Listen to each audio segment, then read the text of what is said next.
বয়স হয়ে গেলে বৃদ্ধকালে ঠান্ডা পানি তো দূরের কথা, আরে গরম পানিতে ওযু বানাই দিল, এক হাত ধুয়ে সে হাত মুছাইয়া জ্যাকেটের মধ্যে ঢুকাইয়ে তারপরে আর এক হাত ধোয়ানো লাগে, নইলে বুড়োর প্যারালাইসিস শুরু হয়ে যায়, স্টক করে পড়ে যায়, থরথরায় কাঁপে, তিনটে চারটে ল্যাব দিয়ে ঠাইসে ধরে আগুন তাপ ভাষার সাথে মিশে না ধরা পর্যন্ত ঘুম আসে না, গরম হয় না গা। এই হলো বুড়ো কালের সমস্যা। কথা কন না কেন? এক ওয়াক্তের নামাজে 3 প্রকারের নামাজ পড়তে 3 বার ওযু বানানো লাগে। প্রথম ওযু বানায় যে সুন্নত পড়ছে এর মধ্যে সুমো দিয়ে বেরোইছিল, না তা গেল না।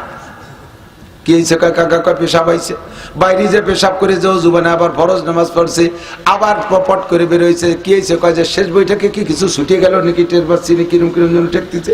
বাইরে যে ওযু বানাইছে আবার 2 রাকাত সুন্নত। বুড়ো কালে এক ওয়াক্তে 3 প্রকারের নামাজ পড়তে 3 বার ওযু করা লাগে।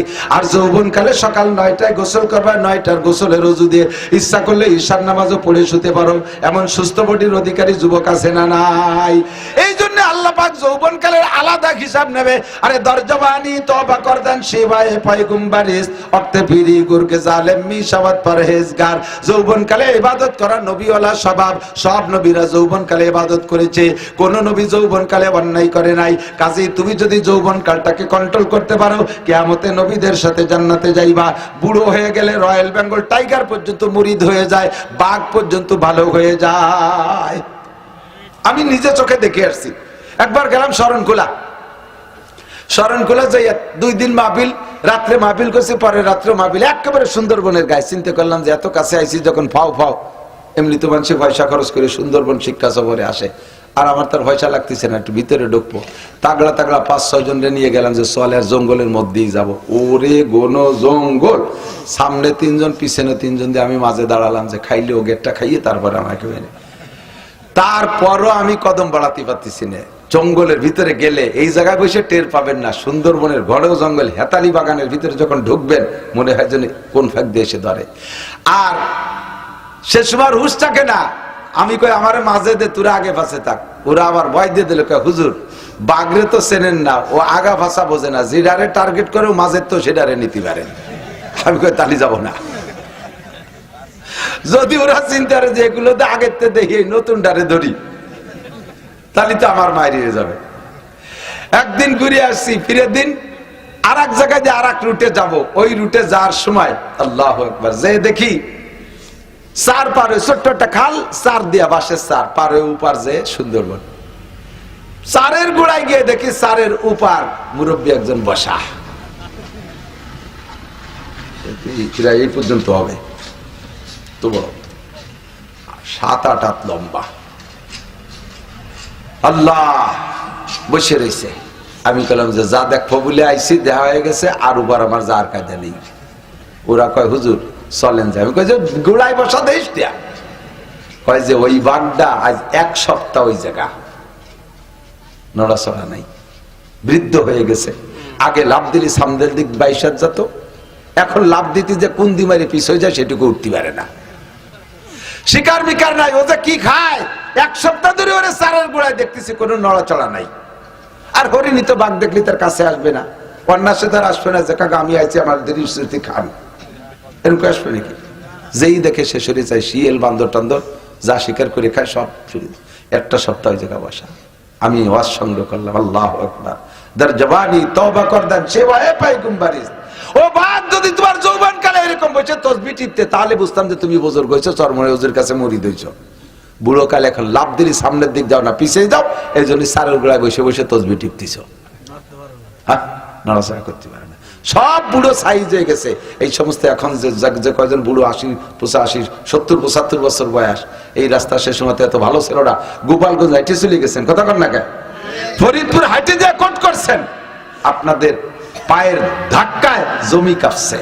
আর এখন সেই সব বুড়ো সিংহের মতো, ওই যে শেখ সাদি রহমতুল্লাহ কিসসা, এক বুড়ি বসি রং ঘষি ঘষি কালো করছিল কেশ। কহিলাম গো বুড়িমা, তোমার বুদ্ধি তো আছে বেশ, পাকা চুল কালো হইবে হয়তো, কালো রং মাখাইলে কুজবির তব হবে না, সোজা 1000 মালিশ দিলে। বুড়ি এবার জবাব দেয়, আল্লাহ সিংহের মতো শক্তি সাহস সব হয়ে গেছে গত, কোন মতে আজ বেঁচে আছি ভাই খ্যাক শিয়ালের মতো। সাদি, তুই আমারে ঠাট্টা করতেছিস। আমি এই বাস্তে যখন নতুন বউ হয়ে আসছিলাম, আমার স্বামীর অনেক ছাগল এই পাহাড়ের পাদদেশ দিয়ে চড়াইতো। স্বামী কাজে চলে যেত, আমাকে ছাগল দেখার দায়িত্ব দিয়েছিল। মাঝে মাঝে বাঘে এসে আমার ছাগলের পালের মধ্যে আক্রমণ করত। একদিন একটা বাঘে এখান থেকে একটা ছাগল ধরে নিয়ে গেছে। আমি সেই মহিলারে সাদি, আমি দৌড়ে গিয়ে বাঘরে ধরে তার গলা চিপে ধরে আমার হাতের মধ্যে মেরে ফেলছিলাম, আর আমার ছাগল কাটিয়ে নিয়েছিলাম। বাঘের মুখের থেকে ছাগল কাড়া সিংহ ছাড়া কেউ পারে না। আমি সেই সিংহ মহিলা, সিংহের মতো শক্তি সাহস সব হয়ে গেছে। গত কোনো মতে আজ বেঁচে আছি ভাই খ্যাকশিয়ালের মতো। আজকে আমি খ্যাকশিয়ালের মতো পড়ে রয়েছি, নড়াচড়া নাই। কাজেই তোমার যৌবন কালটা ভেরি ভেরি ইম্পর্টেন্ট টাইম, এটাকে কাজে লাগাও। আন উমরিয়ান শাবাবি ফিমা আবলা। 2 নম্বর ইমিগ্রেশন। এ যুবক, কতবার দাড়ি কাটছো, কতটা তাড়ি আর বিড়ি আর মদ আর সিগারেট আর গাঁজা আর ইয়াবা খাইছো, রাতের কত ঘন্টা ফেসবুক আর ইউটিউবে ল্যাংটা ছবি দেখেছো, কত জায়গা প্রেম আলাপ করেছো, সব হিসাব তোমার দেয়া লাগবে। আজকে কি বার গেল? মঙ্গলবার। গত মঙ্গলবার সকালে কি খাইছো কেউ কইতে পারবা না। 99% মানুষ তাড়াতাড়ি বলতে পারবেন না গত মঙ্গলবারে সকালে কি খাইছেন। একটা সপ্তাহের হিসাব তুমি দিতে পারবা না। গোটা জিন্দেগির হিসাব কিভাবে দিবা? যৌবনকালের হিসাব কিভাবে দিবা? হিসাব দিতে পারবা না। মালিহি মিন আইনা ইকতাসাবা ফিমা আনফাকা। এবার তোমার ব্যাগেজ চেক হবে, মাল ব্যাগেজ চেক হবে। মাল ব্যাগেজের মধ্যে কি আছে, লাগেজের মধ্যে কি আছে। আল্লাহ নবী বলেন আন মালিহি মিন আইনা ইকতাসাবা ফিমা আনফাকা। মাল কোত্থেকে কামাই করেছো, কোথায় খরচ করেছো, জবাব দিয়ে যাও। কোত্থেকে কামাই করেছো, কোথায় খরচ করেছো? হালাল ভাবে রক্ত পানি করে খরচ করেছো, ইনকাম করেছো, আবার খরচ করেছো হারাম ভাবে। সারা দিন ভরে ভ্যান চালাইয়া, এই ভাঙ্গা রাস্তায় যে ভ্যান চালাইয়া মাথার গাম পায়ে চলে গেছে। 500 টাকা কামাই করেছো, সপ্তাহে 500 টা 3500 টাকা কামাই করেছো। শনিবারে Barack Adams Caritas BR DB Swanirbhar Jagorani চক্র আশা প্রশিকা গ্রামীণ ব্যাংকের অফিসারকে কিস্তি দাও। কামাই করছো হালাল ভাবে, আবার খরচ করতেছো তুমি সুদে দিনা পরিশোধে। এইটা তুমি অন্যায় করেছো। এই অন্যায় কেন করেছো জবাব দিয়ে যাও। কামাই করেছো হারাম ভাবে, চুরি করে আনছো, ডাকাতি করে আনছো, টোন মারছো, মন মারছো, রাস্তা মারছো, সরকারি মাল মারিয়ে দিয়ে কামাই কইরা বিরাট মসজিদ একটা বানাই দিছো, কাবা ঘরের গিলাপ দিয়ে দিছো। আল্লাহ কয় এটাও তুমি অন্যায় করেছো। আমি তোমার এই হারাম টাকা দিয়ে মসজিদ মাদ্রাসা বানানোর প্রত্যাশী না। আমার মসজিদের জন্য আমি অনুমতি দিয়েছি। মসজিদে উসুদ আমার ওয়ে জমিন, আমার আখিরি নবীর উম্মতের জন্য সারাটা দুনিয়ারে মসজিদ বানাই দিছি। আলিশান বিল্ডিং লাগবে না। দুগলোর মধ্যে যদি সিজদা দেয় তবুও তার নামাজ হইয়া যায়। তুই ঘুষ খাইয়া টাকা দিয়ে কেন মসজিদ বানাইলি? সুদ খা টাকা দিয়ে কেন মসজিদ বানাইলি? চুরা টাকা দিয়ে কেন মসজিদ বানাইলি? কন্ট্রাক্টরি মাল মার দিয়ে সে জায়গা থেকে টাকা বাঁচায় কেন মসজিদ বানাইলি? মাদ্রাসায় কেন দান করলে? আমি তোর এই দানের প্রত্যাশী না।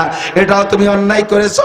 আসো আমার সামনে জবাব দিয়ে যাও। 4 নম্বর ইমিগ্রেশন হবে। আর মাজা আমিলা বিমা আলিমা। এতক্ষণ পর্যন্ত উলামায়ে কেরামের কাছ থেকে যা শুনেছো, জিন্দেগিতে আমল করছো কতটুক কইয়া যাও। আমার নাসির শুরুতে অনেক মাসালা বলেছে, এই মাসালার পর আমল করছো কতটুক? যে কথাগুলো আগের হুজুর পরের হুজুর বলছে জানতে কিছুই বাকি নাই, হারাম হালাল জানতে বাকি নাই, আমল করছো কতটুক বলে যাও। এই 4 নম্বর ইমিগ্রেশন কমপ্লিট হওয়ার আগ পর্যন্ত জান্নাতে যাইতে পারবেন না। বন্ধুরে, এই হিসাবটা হবে শুধু জিন আর ইনসান।